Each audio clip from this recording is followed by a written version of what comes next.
다음은 더불어민주당 안민석 의원 신문해 주십시오. 네, 신보라 증인. 네, 가글을 전달을 했죠. 네. 그 당시에 세월호 침몰을 알고 있었습니까? 그거 전달할 때는 제가 인지하지 못했고 점심시간에 알았습니다. 네, 알겠습니다. 조대위 말고 또 다른 사람이 주사를 놨을 가능성이 있다고 봅니까? 제가 판단하기엔 좀 어려운 것 같습니다. 김영재 증인. 여기 나와 있는 증인들 중에서 필라 시술을 할 수 있는 사람은 증인 혼자죠. 잘 다른 분은 모르겠습니다. 피부과 선생님도 자, 계시고. 다른 분들 중에서 필라 시술 할 수 있다 손 한번 들어보세요. 알겠습니다. 자, 김영재 증인께 묻겠습니다. 네네. 본인은 청와대에서 또 네. 박근혜 대통령의 필라 시술을 단 한 번도 한 적이 없다. 네, 그렇습니다. 맹세할 수 있습니까? 네, 네, 그렇습니다.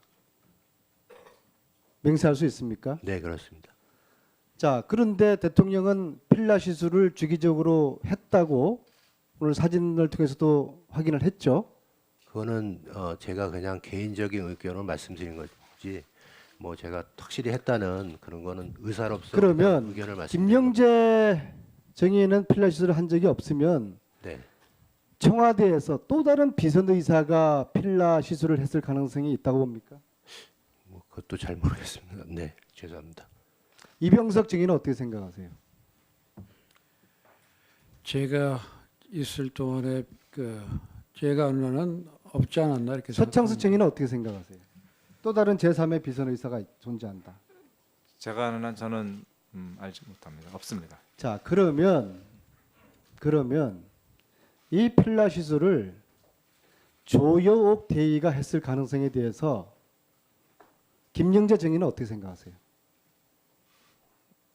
글쎄 그것도 제가 답변 드리기가 좀 힘들 것 자, 같습니다. 아까 그랬죠. 소위 말해서 야매로도 하는 사람들이 있다라고 그랬죠. 네. 주사 잘 놓는 조여옥 대위가 이 필라 시술 기술을 배워서 대통령에게 했을 가능성에 대해서 엽묻는 겁니다. 그거는 조금 글쎄 대통령께서 그 비의료인한테 맞으실까 이런 의혹이 듭니다. 그럴까요? 네, 저는 잘 가장 옆에 있는 항상 마늘 주사, 배곡 주사 놔주는 조여옥 대위가 이 시술을 대통령이 마음 편했을 것 같아요. 약은 최순실 씨 같은 비선에게 받아서 그럴 가능성 어떻게 봅니까? 제 생각에는 글쎄요 야매라는 게 아까 그랬잖아 김영재 근데- 증인이 야매로도 한다. 근데 그럼 야매가 따로 있습니까? 대통령 주사 잘 놓는 사람이 주위에 의사들도 많은데 사실은 비의료인한테 그거를 그런 맞을 만한 그런 저는 그렇게 생각 안 합니다. 그럼 신보라는 나왔는데 조여옥 대위는 안 나온 이유가 뭐라고 보세요? 그거는 잘 모르겠습니다. 숨는 자가 범인이거든요. 조여옥을 숨기는 자가 범인이거든요. 이 범인들이 함정을 판 겁니다. 의사들도 아닌 간호장교가 이 시술을 하도록 했다. 이 가설 터무니없는 겁니까? 저요. 조금 좀 그런. 다시 쪽으로 묻겠습니다. 생각합니다. 그러면 네. 김은호 의무실장님, 이 자리에 신대위는 나오고 조대위는 안 난 이유를 뭐라고 보십니까? 뭐 그 이유는 제가 알지 못합니다만은 아마 의원님이 그 청와대 의무실 시스템에 대해서 많이 조사를 하셨겠지만 저는 그런 극단적인 가정을 가진 의혹에 대해서는 동의할 수가 없습니다. 왜냐하면 이 상황 자체가 네. 상상을 초월하는 극단적인 시리즈 연속 아닙니까? 그래서 그렇다 국민들이 하더라도 제가 경악을 금치 지금 못하는 거 저한테 아니겠습니까? 그 상황이나 의견을 물으신다고 대답을 듣고 싶으시다면 말씀을 드릴 텐데 의무동 간호사하고 의무실 간호사가 아니죠. 있다고 말씀 들으셨죠? 의무동도 아니고 의무실도 아니고 관저로 오라고 그래서 한 겁니다. 그런 게 그럴 바로 야매 가능성은 아닙니까? 제가 상상하기에는 청와대에서 이 청문회 자체가 상상할 수 없는 일이 벌어졌기 때문에 있는 거 아닙니까? 청와대 관저에서 간호장교를 불러서 야매 시술을 대통령이 했다.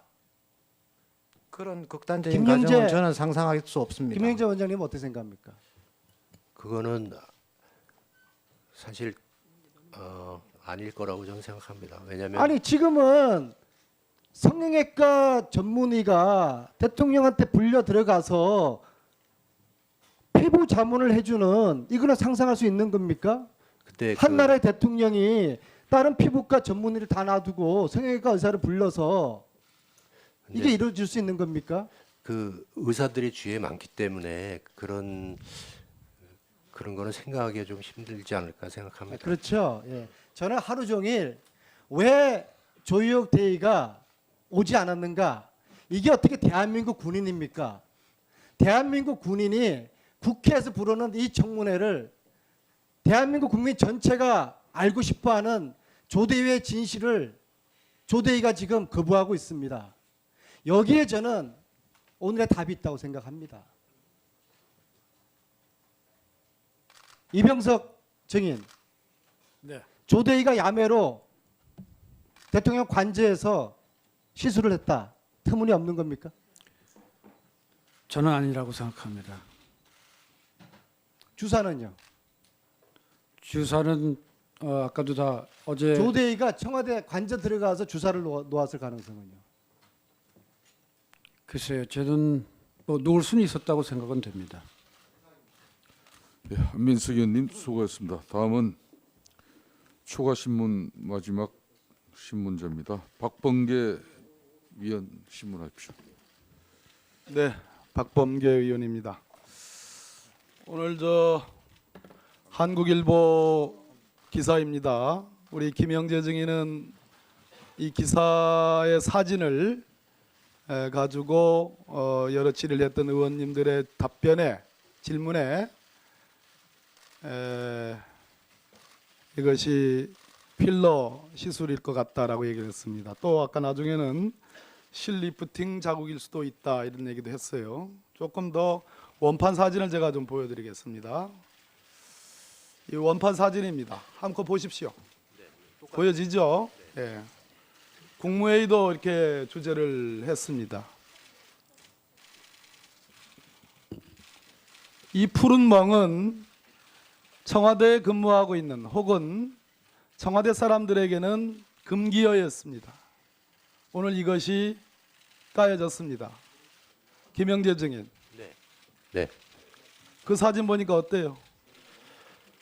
그 제가 아까는 양쪽을 못 봤거든요. 보통 필러를 하면 양쪽에 주름을 같이 놓지 한쪽에 놓지는 않습니다. 근데 왼쪽을 보면 주름이 있기 때문에 이게 필러를 한쪽만 놨는지 그게 좀 의심스럽습니다. 그런 또 경우는 필러라는 생각은 여전은 그대로 갖고 있는 거네요. 근데 다시 사진을 한쪽만 봤을 때는 한쪽만 있기 때문에 이쪽을 굳이 필러를 주름살을 안 없앤다는 게 좀 이해 안 되는 부분이 있어서 조금 예.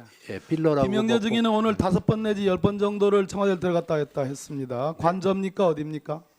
아까 말씀드리니까 그 파우더룸인가 거기입니다. 예. 도대체 거기 들어가서 뭘 했다는 거예요? 말씀드렸듯이 본인은 처음에는 성형외과 전문이에요.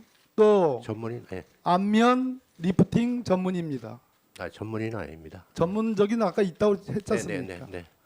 자, 대통령의 지난번 칼 그거와 관련된 그죠? 네. 그 자국 네. 그와 관련 얘기를 했습니다. 피부 트러블 얘기했습니다. 네. 피부과 전문의는 아니잖아요.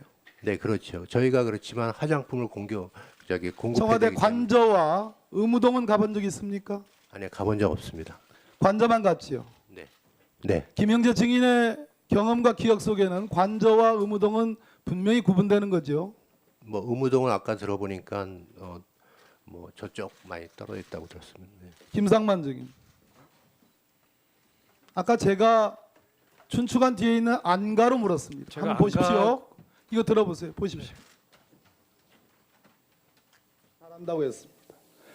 청와대 춘추관 뒤에 있는 안가를 가보셨죠? 네. 그곳에서도 시술을 한 적이 있죠? 아니, 아까 말씀드렸던 그 파우더룸 같은 곳이라는 데는 저는 그렇게 알고 있습니다. 자, 김상만 증인은 의무동과 청와대 관저와 안가를 정확하게 구분하고 있는 사람입니다. 아니요. 그리고 차원병원의 진료 기록부에 의하면 VIP, 청, 안가로 기록되어 있습니다. 아니라고 잡아댈 겁니다. 아니, 그러니까 제가 추궁을 한들 무슨 의미가 있겠습니까? 아니, 저도 말씀할 기회를 주십시오. 아니라고 하는. 저는 관저와 안가를 구분을 못합니다. 제가 뭐라고 그랬냐면 춘추관 뒤에 있는 안가라 했습니다. 거기에 분명하고 또렷하게 예라고 답변했습니다. 그러니까 안가하고 관저를 제가 구별을 못해서 대답한 겁니다. 어떻게 다른지를 저는 진짜 모릅니다. 김영재 증인 밤늦게 들어갔다고 그랬습니다. 아니 그 밤늦게가 아니고요. 6시 전에 들어갔습니다. 예. 우리 서창석 증인, 이병석 증인, 밤늦게 누군가 들어오는 것은 알았다고 그랬죠? 뭐 그렇게 다음 얘기했습니다. 들었다고 얘기했습니다. 그렇죠. 밤늦게입니다. 아까 밤늦게라는 밤이라고 했습니다. 것은, 예.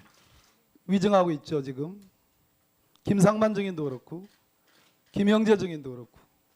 저는 그 밤늦게라는 말은 한 적이 없습니다. 김장수 증인. 예. 적어도 제가 2시 50분 정도에 2시경에 배가 완전히 잠겼을 때 그 뒤로 어떠한 조치를 취했느냐, 구조본을 같이 간 적이 있느냐. 대통령은 구조본에서 그 뒤로 아무런 조치를 취하지 않았고 그 뒤로 5일 동안 아무런 회의도 하지 않았습니다. 뭘 했느냐고 물었을 때 안보에 전념한다고 했습니다. 그러면 세월호가 침몰하기 시작한 순간부터 그 꽃다운 아이들이 완전히 물에 갇힌 그 순간까지는 안보고 그 뒤로는 안보가 아닙니까? 자꾸 이제 자, 예. 안보란 게 뭐예요? 국민의 생명을 지키는 것이 안보입니다. 안 그렇습니까? 적으로부터 침략을 받았을 때 국민의 생명을 지키라는 것이 안보입니다. 이게 적으로부터의 침략이 아닐 뿐이지 사실상 국가 시스템, 안전 시스템이 완전히 망가져가지고 이것이 적입니다. 그 적으로부터 꽃다운 아이들이 사라졌고 혹시나 에어포켓이 있을 수도 있고 생존자가 있을 수도 있는데 안보실장은 손을 뗐다고 얘기했습니다. 자, 그런데 그것도 모순이에요. 그 뒤로 수차에 걸쳐서 그 다음 날도 해경 상황실장과 통화한 사람은 안보실의 상황반장입니다. 그래서 그 안보실 상황반장은 그 다음 날 4월 17일 날도 오늘 오전에도 우리 실장님이 우리 청장님과 통화하셨어요. 우리 보고하는 게 별로 마음에 안 드시는지 해경청장 연결시켜봐라 이래가지고 또 있습니다. 지금 국가안보실장님께서 보고서가 왜 안 오냐, 시간이 몇 시인데. 이렇게 안보실의 상황반장이 그 다음 날에도 체크를 하고 있었고 김장수 안보실장이 여전히 해경청과 해경과 관련해서 상황을 파악하고 있었는데 김장수 안보실장의 머릿속에는 안보가 있었다. 그럼 이건 안보가 아니고 이 이율배반은 뭡니까? 위증하고 계시는 겁니다. 예? 제가 창피해가지고 우리 김장수 안보실장 제가 잘 아는 분인데 무엇이 꼿꼿합니까? 이렇게 위증을 밥 먹듯이 하고 있는데. 제가 답변을 잘 못하면 위증이 될 수도 있고 허위 진술도 될 수가 있는데요. 제 답변을 안 들었지 않습니까? 1월 14일 세월호 사건 발생한 연후에 14시 50몇 분인가 제가 대통령님께 그 190명 구조했다는 것은 계산착오로 잘못된 보고입니다. 그거는 보고를 드렸습니다. 계산착오였죠. 서해청에서 해경청으로 보고하는 과정에서의 계산착오로 잘못된 보고했다. 그거는 대통령께 수정 보고를 드렸었고요. 그 다음에 대통령님이 다시 질책하는 전화가 또 왔었고요. 몇 분 후에 가지고 제가 이제 받고 그때 대통령님 이 상황을 정확히 파악하시려면은 중대본에 한번 들리셔가지고 자세하게 한번 설명을 한번 들으십시오. 보고를 한번 받으십시오라고 내 건의를 드렸고요. 그래서 15시에 지시를 하셔가지고 17시 몇 분인가 이제 가신 걸로 되어 있습니다. 그래서 저는 그 상황을 기점으로 해가지고 대통령님께는 일체 상황 보고를 띄우지를 않았습니다. 다만 17일하고 17일, 18일은 1일 이외를 보고를 드렸고요. 그 상황을 종합해가지고 누구한테? 대통령님께요. 아까 말하고 틀리지 않습니까? 아니 그 전에는 수시로 막 보고를 드렸었는데 17일하고 18일 양일간에는 1일 이외 보고 드렸고 19일서부터는 1일 1회 아침 상황 보고서가 있기 때문에 이건 안 봅니까 그럼? 안보 상황 보고입니다. 안보 상황 보고에 그 첨부해 가지고 한 장을 끼워들어서 같이 보고 드리. 예. 예, 수고했습니다. 완전 위증 아니에요, 완전. 사실입니다. 자, 뭐 잠깐 뭐 의사진행 발언이에요, 뭐. 예. 잠깐만 하지 말고 정확하게 의사를 표시를 하세요. 의사진행 발언은 그 장제원 의원께서 그 오병희 전 원장을 증인으로 즉석 채택하자고 그래서 저희가 동의를 해드렸거든요. 그런데 지금 이 방송을 보고 계시는 시청자 여러분들 중에서 많은 분들이 그 황기철 전 해군 참모총장을 증인으로 함께 불러서 같이 좀 얘기를 들어보면 이걸 좀 더 명확하게 할 수 있지 않겠냐. 그래서 증인 채택을 하자. 그러니까 이번에는 동의해 주셔야죠. 아까 저희가 동의해 드렸으니까. 네. 예.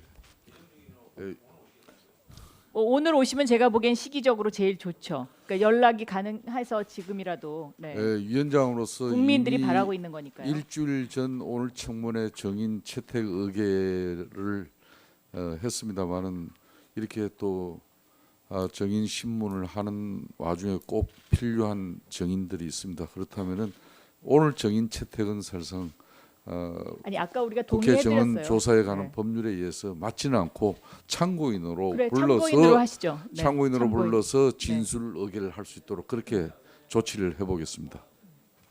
예, 하태경 의원.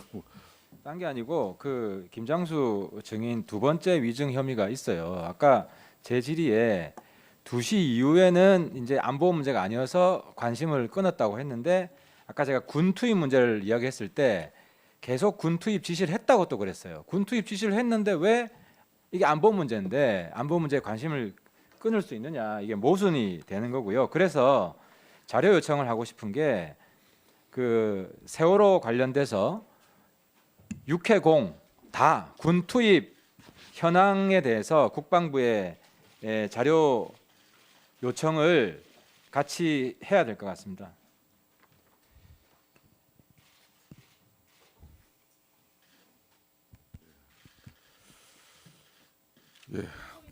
네, 우리 장제원 위원과 그리고 박영선 의원이 그 오병인 전 병원장, 오병희 전 서울대 병원장에 대한 오늘 우리 청문회 추가 출석을 지금 요청하고 있습니다. 국회 우리 청문위원회 앞으로 입법조사관 그리고 경호원을 통해서 출석을 적극적으로 요청하도록 하겠습니다. 예, 그러면 잠깐만요. 한기철 전 해군 참모총장께서도 혹시 이 방송을 보시면은 우리 청문회 출석하셔서 참고인으로 출석하셔서 정인 의결을 통해서 적극적인 진술이 될 수 있음을 알려드립니다. 통지하도록 하겠습니다.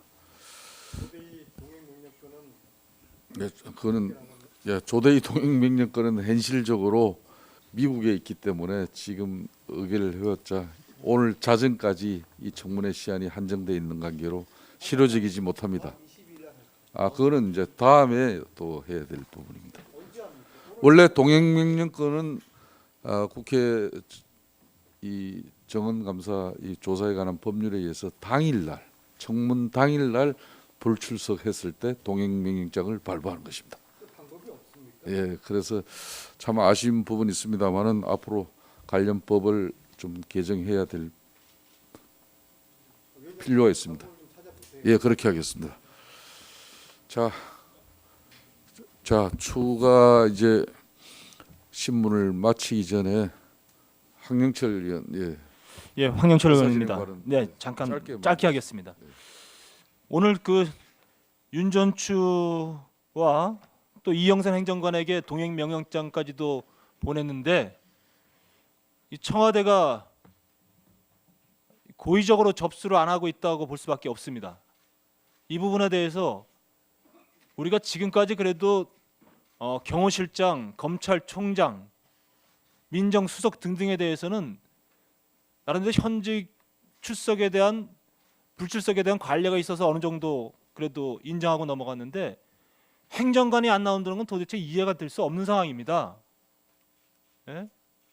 이거는 그러면 청와대가 지금 조직적으로 이 국조를 방해하고 있다고 볼 수밖에 없는 상황이에요.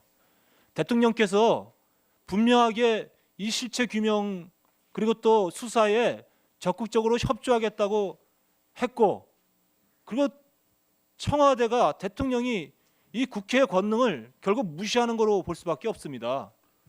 그래서 이 부분에 대해서 우리 위원장님께서 비서실장에게 직접 전화라도 하셔서 지금 이 국민의 분노를 좀 꼭 전해주시고 오늘 저녁 시간이라도 꼭 참석할 수 있도록, 그렇게 하지 않으면 이 화살이 어디로 갈지 정말 예측하기 힘듭니다.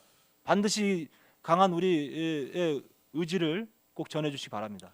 방송을 통해서 이 청문회 장면을 지금 현재 시청하고 계신 청와대 한강욱 비서실장을 비롯한 관계자 여러분, 오늘 오전에 동행명령장 발부한 청와대 행정관에 대해서 우리 위원회가 반드시 출석을 요청합니다. 만일 오늘 한강욱 비서실장과 또 두 행정관의 소속 상관께서는 적절한 조치를 취하지 않으면 이 역시 앞으로 우리 위원회가 상당히 강력한 판단을 할 것이라는 걸 거듭 공지해 드립니다. 지금 이 시간 이후라도 적극적인 동행명령장 집행이 이루어질 수 있도록 청와대에서는 특단의 협조를 당부드리겠습니다. 자, 2차 이제 추가 질의를 마쳤습니다. 앞으로 3차 보충 질의와 또 자료 제출 준비 등 해서 앞으로 30분간 정회하고 5시 40분에 속개하도록 하겠습니다. 정회를 선포합니다.